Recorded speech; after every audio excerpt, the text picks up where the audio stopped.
J'ai voulu, à travers ce film, faire un portrait d'une infirmière qui essaye de se battre pour faire le mieux possible son boulot et qui est confrontée aux difficultés d'une autre mère. Elle va essayer de tout faire pour aider cette femme qui est en difficulté avec sa maternité. On est constamment avec elle, en fait, dans une durée assez courte, qui est une soirée. On vit avec elle vraiment à nouveau son acharnement pour faire bien son travail et toutes les difficultés qu'elle peut rencontrer en tant qu'infirmière et essayer en même temps de faire correctement son travail. We love cinema.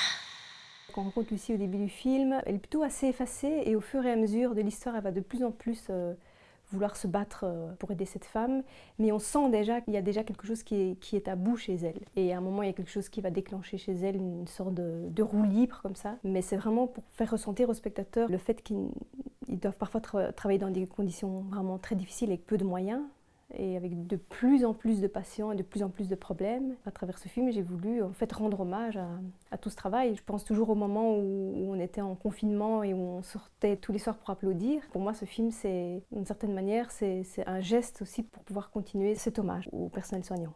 Donc Lucie, elle est infirmière en pédiatrie et on la suit dans tout son cheminement aussi et son dilemme morale par rapport à un enfant qui est Adam. Justement, qu'est-ce qui est le mieux à faire dans son intérêt.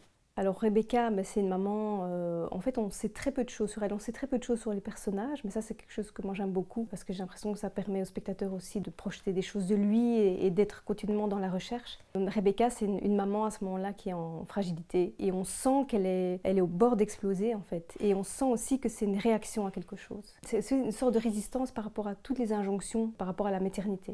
Et on sent que c'est une résistance et en même temps, pour moi, inconsciemment, c'est un appel à l'aide. J'ai vraiment choisi l'hôpital, effectivement, pour faire une sorte de représentation le plus large possible de la société. C'est quelque chose que j'avais déjà fait avec mon précédent film, et c'est pour ça, je pense, que j'aime les institutions. Et parce que dans ce lieu clos, effectivement, c'est toutes les strates de la société qui sont représentées, et en même temps, une certaine hiérarchie. Et qui dit hiérarchie dit souvent violence systémique, et ça parle aussi de ça. Effectivement, à un moment, Lucie va dépasser une certaine limite, et c'est effectivement une réaction à un système dans lequel elle est prise depuis longtemps, face auquel elle n'a plus de moyens en fait, de faire correctement son travail. Et effectivement, c'est une manière pour elle de marquer le coup, et c'est sa seule arme en fait, pour réagir face à ce système qui l'écrase. Lucie, effectivement, qui est interprétée par Léa Drucker, pour moi une des plus grandes actrices là, de ces derniers temps. Elle a vraiment tout donné pour le film, c'était vraiment extraordinaire de travailler avec elle. En fait, elle a quelque chose d'assez rare qui est une certaine opacité, peut-être même une sorte de froideur, mais en même temps il y a quelque chose de très de l'ordre du secret dans ses yeux que je trouve très très intéressant et que je trouvais en fait que ça collait vraiment au personnage que je me faisais de Lucie. Donc Rebecca est jouée par Anna Maria Bartolomei, et Anna Maria, elle a une force incroyable, je trouve, au niveau de sa prestance. Elle a une grande détermination, en fait un peu comme Emily Duquesne dans Rosetta. Et en même temps, il y a quelque chose de vulnérable chez elle. Et j'avais vraiment besoin de ce mixte pour incarner cette maman qui est complètement en fragilité dans sa vie à ce moment-là. Pour moi, c'est très important que le film soit le plus réaliste possible. On a été avec Léa Drucker, par exemple, à l'hôpital Saint-Pierre, où on a suivi pendant toute une journée différents personnels soignants.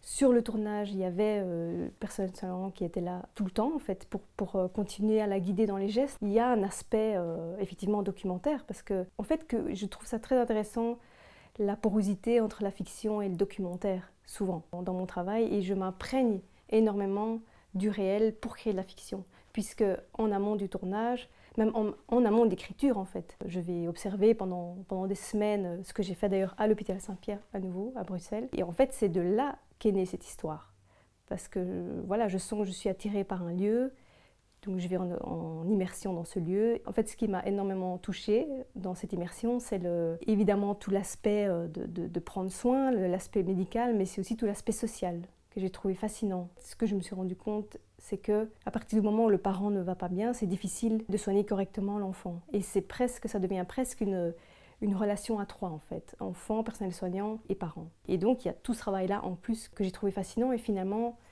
qui est plus au cœur du film. C'est vraiment cette relation-là, ces lumières froides et tous ces couloirs et toutes ces chambres.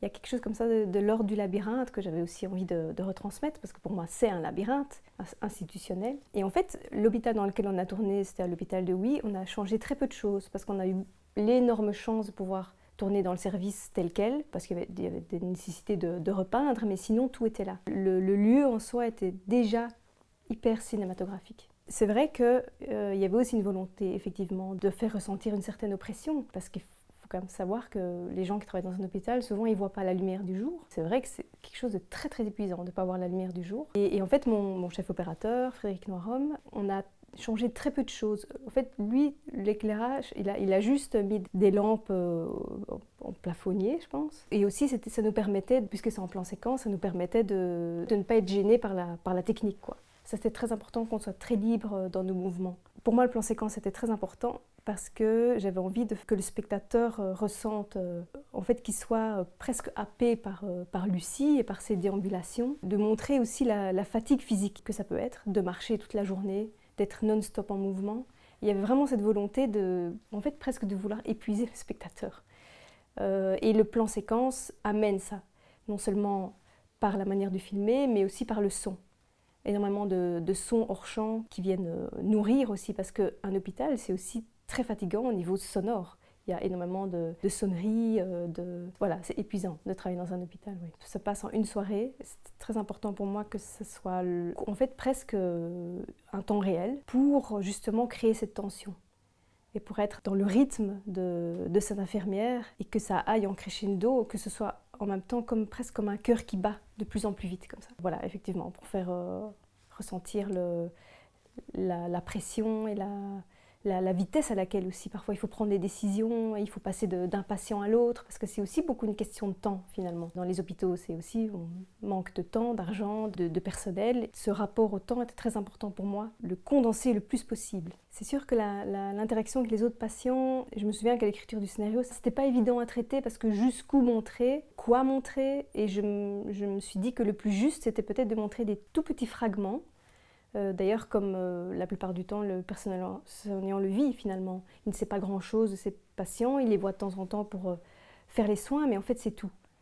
Et parfois il y a quelque chose qui transparaît, une confidence ou un regard, et c'est ça qu'eux ils attrapent et qu'ils gardent. Pour moi c'est très important effectivement de parler de ces injonctions liées à la maternité, parce que je vois énormément autour de moi beaucoup de femmes qui sont prises avec ça.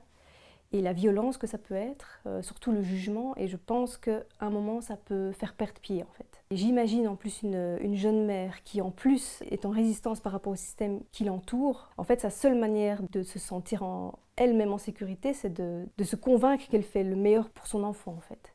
Moi j'ai l'impression que la parentalité représente comment va le monde et comment va la société. Et là, effectivement, c'est une mère fragile. Je ne considère pas qu'elle est malade. À un moment, il y a tellement d'injonctions aussi qu'il me semble qu'en tant que parent et en tant que mère, là je parle en tant que mère seule, on n'a pas le droit de faillir. Alors de plus en plus, mais j'ai l'impression qu'il n'y a pas tellement d'aide finalement. C'est plutôt un questionnement que je poursuis avec ce personnage, mais voilà, j'avais envie en fait, de détourner aussi cette question de la maternité à travers cet enfant, et à travers la nutrition aussi, puisqu'il s'agit de ça, et la nutrition, ça incarne bien évidemment la maternité, et le fait qu'il soit sous-nourri, en creux, il y a toutes les fragilités et les questionnements de cette mère qui est complètement délaissée par la société. Je crois que le plus gros défi avec ce film, c'était que j'avais très envie qu'il y ait une véracité à nouveau, qu'on soit presque à la limite de se demander si c'est un documentaire ou une fiction, et aussi, ce qui était très important pour moi, c'est que le spectateur puisse développer de l'empathie vis-à-vis de cette mère. Parce que pour moi, en fait, l'empathie, c'est la base de tout. Et c'est ce qui manque cruellement dans notre monde actuel, je trouve.